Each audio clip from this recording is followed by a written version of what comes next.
प्रधानमंत्री आदरणीय नरेंद्र मोदी जी, हमारे सीनियर कैबिनेट मिनिस्टर माननीय श्री अश्विनी वैष्णव जी, श्री मुकेश अंबानी जी, श्री सुनील जी, श्री कुमार मंगलम जी, श्री सेक्रेटरी राजारमन जी, मेरे सन्मुख उपस्थित आप सब टेलीकॉम क्षेत्र के इंडस्ट्री के सब प्रतिनिधि, सारे स्टेक होल्डर्स, मीडिया के सभी साथी, आज देश के लिए ऐतिहासिक दिन है और मेरे लिए ये गौरवशाली पल है कि देश के तपस्वी नवदधी जी, आदरणीय प्रधानमंत्री जी का मैं इस पल में स्वागत कर रहा हूँ, जहाँ देश के लिए इंडिया मोबाइल कांग्रेस 2022 में 5G सेवा का शुभारंभ हो रहा है।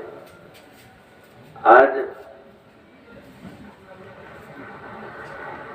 हमारे प्रधानमंत्री जी का एक कार्य संस्कृति रहा है कि नागरिकों के लिए ईज ऑफ लिविंग हो, इंडस्ट्री के लिए ईज ऑफ डूइंग बिजनेस हो, और इसी के चलते उनका ये आग्रह भी रहा है कि देश में आत्मनिर्भर भारत हो, और आत्मनिर्भर भारत के उनके विजन के कारण आज देश ने 4G बना लिया है, 5G बना लिया है और इस दशक के अंत तक 6G भी बना लेंगे।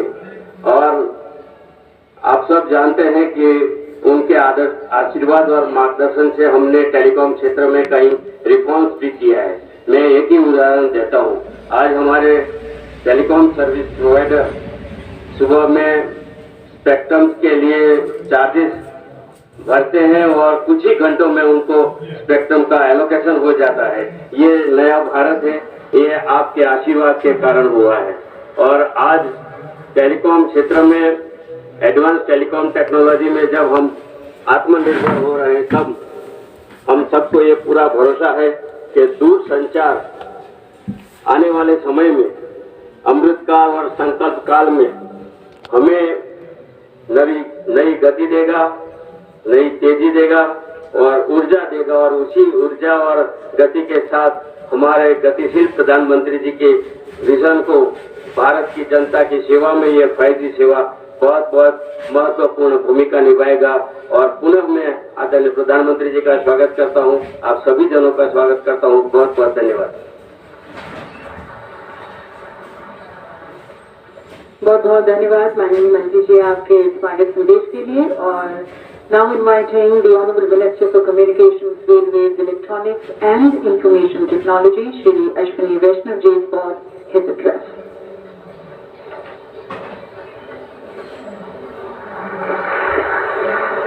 परम आदरणीय प्रधानमंत्री श्री नरेंद्र मोदी जी, टेलीकॉम इंडस्ट्री के कैप्टन श्री देवू सिंह चौहान जी, सभी साथी, आज माननीय प्रधानमंत्री श्री नरेंद्र मोदी जी भारत में 5G सर्विसेज का शुभारंभ कर रहे हैं। आज का दिन टेलीकॉम के इतिहास में स्वर्णिम अक्षरों में दर्ज होगा। इस शुभ अवसर पर आप सभी का अभिनंदन। टेलीकॉम डिजिटल इंडिया का गेटवे है, फाउंडेशन है, डिजिटल सर्विसेज को जन जन तक पहुंचाने का माध्यम है। आधुनिक जीवन में हम जो भी डिजिटल सर्विसेज देख रहे हैं, जो उपयोग कर रहे हैं, वो सब उसके मूल में टेलीकॉम है। इसीलिए देश की सामाजिक और आर्थिक उन्नति के लिए एक सुदृढ़ टेलीकॉम सेक्टर की आवश्यकता है। माननीय प्रधानमंत्री जी ने टेलीकॉम सेक्टर को स्ट्रैटेजिक सेक्टर का दर्जा दिया है।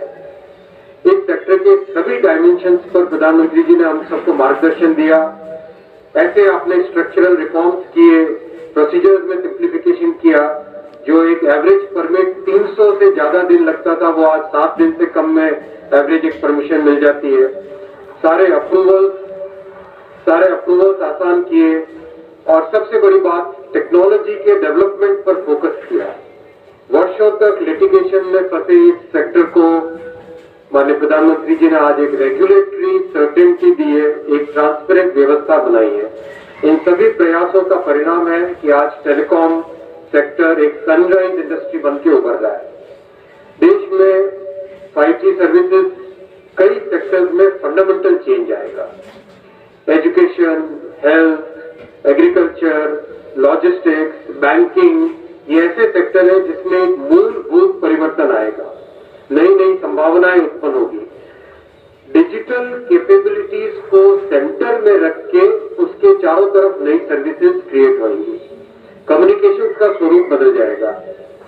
और सबसे बड़ी बात है, माननीय प्रधानमंत्री जी हमेशा अंत्योदय की भावना से सभी काम करते हैं। इस तेजी से बदलने वाली टेक्नोलॉजी की दुनिया में भी प्रधानमंत्री जी ने हमेशा साधारण मानवीय तक सारी सुविधाएं कैसे पहुंचे, समाज के अंतिम छोर पे बैठे व्यक्ति तक सारी सुविधाएं कैसे पहुंचे, ऐसा हमेशा हमको मार्गदर्शन दिया।